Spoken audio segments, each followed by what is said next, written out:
Doesn't tell them that he's removing the scar. Wow. So now they have no scar on their face, but they believe that they do. No. They go into these conversations believing, expecting they will be treated badly, poorly, judged. We often think our doubt comes from the world around us, from critical bosses, judgmental friends, or high-pressure stakes. But behavioral scientist Shadé Zahrai argues that the enemy isn't out there. It's a ghost in the machine of your own mind. In this conversation with Jay Shetty, she deconstructs the 4 hidden drivers of self-doubt and offers a blueprint to rebuild what she calls big trust. This is Synthesize, where we turn long podcast conversations into their most important ideas. To understand why we sabotage ourselves, we have to look at a fascinating experiment from the 1970s. Researchers placed a fake scar on participants' faces, let them see it, and then, under the guise of moisturizing, secretly removed it. The participants went out into the world thinking they were still scarred. The result exposes a terrifying glitch in human perception. Selective attention. Your brain is wired to magnify what you focus on. So if you're going into your life, into your conversations, into your meetings, into your work, believing that you're not worthy, that you're not capable, that you don't deserve it, you're going to notice things that reinforce that, and it's only going to make you feel worse. So we know that about self.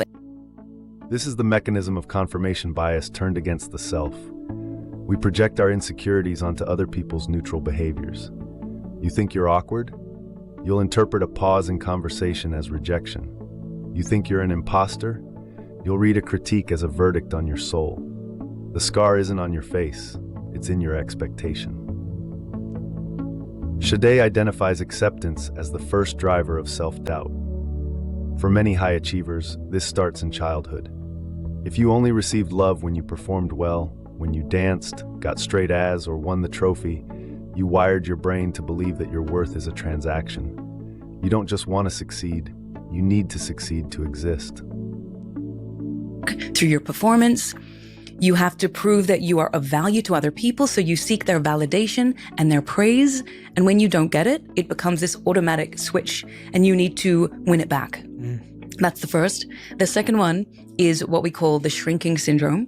So this is why praise feels like a drug you build a tolerance to. When your identity is rented from the opinions of others, you are constantly one mistake away from eviction. True acceptance isn't about convincing others you are enough. It's about breaking the link between your performance and your personhood. We live in an algorithmic echo chamber designed to trigger comparison. You see a peer's promotion, a rival's exit, or a friend's perfect vacation, and the instinct is envy. We feel we are falling behind. But Shadé suggests a simple linguistic flip. Stop comparing and start emulating. One is a weapon, the other is a tool. Differences. Emulation is cool. Look at what that person is doing. How did they do it? And how can I emulate that so I can do it too?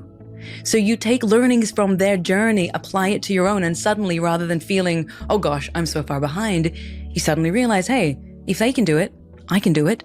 What's that first step I'm going to take? Yes. So that's one step you... Envy is actually very useful data. It tells you exactly what you want. The pain you feel when you see someone else win is just your ambition recognizing a possibility. Instead of letting that feeling curdle into resentment, treat it as a case study. Don't stare at the result, study the method. Positive thinking has a dark side. We are told to visualize success, to create vision boards, and to manifest our dreams. But research shows that fantasizing about the destination can actually sap your energy to get there. It feels good in the moment, but when reality hits you in the face, you have no armor. You need to visualize the failure, not just the victory. Belief about myself. The other one is the people I'm around. Maybe they will prevent me from getting there. It could be boredom. It could be this obstacle, that setback, that failure. Write them down. But then there is an important second step. If you only write them down, you're going to enter an entire world of catastrophizing and worrying. So the next step then... This is called mental contrasting. It's the difference between a dreamer and a strategist. A dreamer assumes the road is clear. A strategist knows there will be traffic, flat tires, and detours, and packs a spare. When you pre-plan for failure, the obstacle doesn't panic you. It just triggers the plan you already wrote. We often say, "I'll do it when I feel confident." We treat confidence as a prerequisite for action. But Shadé points out that biologically and linguistically, this is backward. The feeling we call confidence is actually the memory of survival. You cannot feel it for something you haven't done yet. That feeling of confidence that we wait for, actually, when we look at the literature, it does not come before we take the action. It comes after we take the action, because the brain needs to see yourself doing the thing. It gets a proof point. It gets an evidence point. Hey, I can do this. That then builds a degree of skill and competence. Hey, I did it and I was okay and I got better, which then boosts your self. Stop waiting for the lightning bolt of courage. It won't come. Trust is the bridge you build while you are walking on it. You take the step with shaking hands, and only after you survive does your brain label the experience confidence. Confidence is the receipt, not the currency. This leads us to agency, the second driver. When we get good at something, we often devalue it. We think, if this is easy for me, it must not be worth much. Shadé tells the legendary story of graphic designer Paula Scher, who designed the Citigroup logo on a napkin in seconds. When asked how she could justify a $1.5 million fee for a moment's work, her answer redefined value. And she sat back and she said, "It's done in a second and 34 years. It's done in a second and every experience and everything that's in my head." This is what happens when we lack agency. Paul is showing us what it looks like to have a strong degree of agency. We are conditioned to charge for our labor, not our wisdom. But your easy is someone else's impossible. The speed at which you solve a problem is not a sign of laziness. It is the compound interest of your experience. Never discount your own mastery just because you've stopped sweating while you do it. How do you handle the storms of life? The difficult conversations, the layoffs, the breakups? Most of us act like cows. When a storm comes, cows try to outrun it. But because they are slow, they end up running with the storm, prolonging their misery.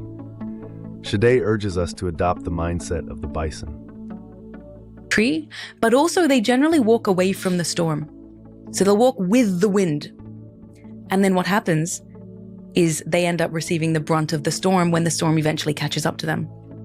Bison, on the other hand, have been observed to walk towards a storm.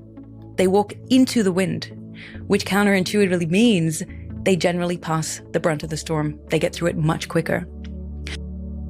The only way out is through. Avoidance extends pain. When you procrastinate a difficult email or a hard conversation, you are running with the storm, getting soaked for days instead of minutes. Turning to face the pain is terrifying, but it is the mathematically fastest way to reach the sunlight on the other side. We look at successful people like director Christopher Nolan and say they are lucky. They get the perfect weather for the shot, they get the perfect break. But Nolan rejects this. He doesn't wait for the perfect conditions. He shoots regardless. And because he is always shooting, he is there when the miracle happens. We shoot no matter what the weather conditions are. Oh, interesting. And that allows us to capitalize when the right weather is there. Wow. So what is the lesson that we take from this? Nolan's team has created an environment where they embrace the discomfort of not knowing what weather they're going to have. Some days it rains, some days it's... Luck is not a lightning strike. It is a surface area. You increase the surface area of your luck by showing up when it's raining, when you're tired, and when you don't feel like it. You cannot control the weather, but you can control whether you are standing outside with your camera when the clouds finally break. As you build this trust and agency, you will change. And people around you, even those who love you, might not like it. They might say, with a hint of accusation, "You've changed." It feels like a betrayal. But Shadé offers a 3-word response that completely disarms this passive-aggressive attack. The best response in that moment, rather than allowing it to undermine your sense of self-trust and doubt your choices, is 2 words. Actually, 3 words. Thanks for noticing. Thanks for noticing. Growth has been a priority for me. It's awesome that it's working. This reframe is pure power. It refuses to apologize for evolution. It takes an insult and accepts it as a compliment. You have changed. That was the point. If you are the same person you were 10 years ago, you haven't lived, you've just existed. Self-doubt feels like a heavy singular blob of anxiety. But as Shadé Zahrai showed us, it's actually a system. It's a system of invisible scars, misplaced comparisons, and a lack of agency. Here are the 3 core takeaways to rewire that system. Check for scars. Before you react to a rejection, ask yourself, am I reacting to reality or am I reacting to the invisible scar of my past? Charge the storm. Be the bison. The pain of avoidance is always longer and deeper than the pain of confrontation. Audit your easiness. Don't undervalue your skills just because they come naturally. Your ease is the result of your history. The final question to leave you with is a mantra Shadé uses before every big moment. When the voice in your head asks, "What will they think of me?" try flipping the script. So now I say, okay, care less about what people think, care more about being of service, being of value, being of impact. I love that. Leaving a positive legacy. That's brilliant. And it's beautiful, and it's something you can use. If this kind of breakdown helps you think differently, you'll probably enjoy the next video too.